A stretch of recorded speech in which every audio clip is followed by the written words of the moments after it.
Kasus penganiayaan santri Gontor, Kapolda Jatim menyatakan proses penyidikan akan terus berlanjut dan akan dibuka seterang-terangnya.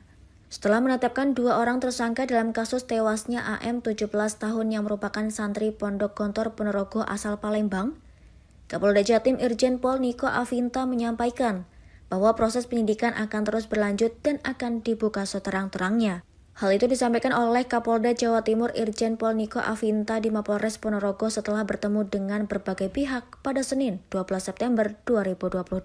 Di dalam proses penyidikan nanti, Irjen Pol Niko Afinta akan mengumpulkan alat bukti apakah 2 orang tersangka yang ditetapkan ini bisa melibatkan orang lain atau tidak. Kemudian yang berikutnya bagaimana tanggung jawab dari pondok terkait dengan kejadian ini masih berproses dan pihaknya mengaku mendengar juga dari pihak keluarga korban akan datang. Untuk itu polisi akan mengambil keterangan sehingga akan melengkapi proses penyidikan yang sedang berjalan.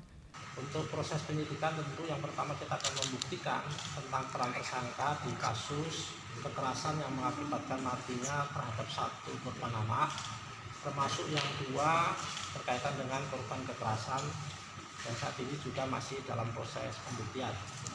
Untuk pengembangan kasus tentu kita akan sifatnya dinamis dan akan kita kembangkan terus sejauh mana nanti akan kita sampaikan di video.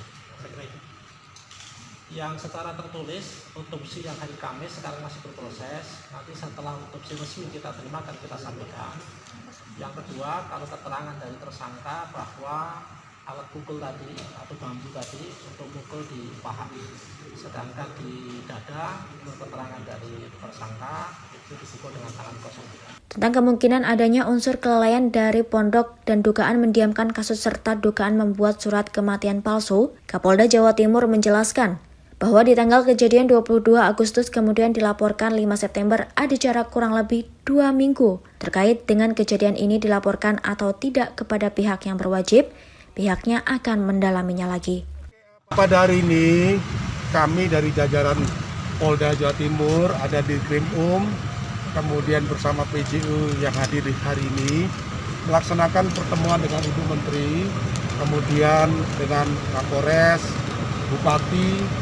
Di dalam pertemuan itu kami mendiskusikan 2 hal. Yang pertama terkait dengan proses penyidikan.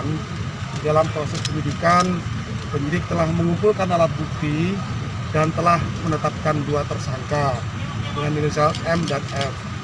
Dalam prosesnya kemarin juga sudah dilakukan otopsi, itu juga menjadi bahan kelengkapan proses penyidikan. Penyidikan nanti kami akan mengumpulkan alat bukti apakah 2 orang tersangka yang ditetapkan ini bisa melibatkan orang lain atau tidak. Kemudian yang berikutnya bagaimana tanggung jawab dari pondok terkait dengan kejadian ini. Ini masih berproses dan kami mendengar juga dari pihak keluarga korban akan datang dan kami mungkin akan mengambil keterangan sehingga akan melengkapi proses penyidikan yang sedang berjalan. Dengan dilaporkan oleh pihak pesantren ke kepolisian, Kapolda menyampaikan akan mendalami beberapa hal. Di antaranya yang pertama adalah apa saja upaya yang telah dilakukan oleh pondok pesantren. Kemudian yang kedua adalah apa yang dilakukan oleh pengasuhnya. Dan yang ketiga yaitu surat administrasi apa saja yang sudah dikeluarkan sehingga akan melengkapi proses penyidikan yang sedang berjalan. Untuk permasalahan apakah mereka menghalang-halangi penyidikan atau menghilangkan barang bukti, Kapolda mengaku masih akan mendalaminya.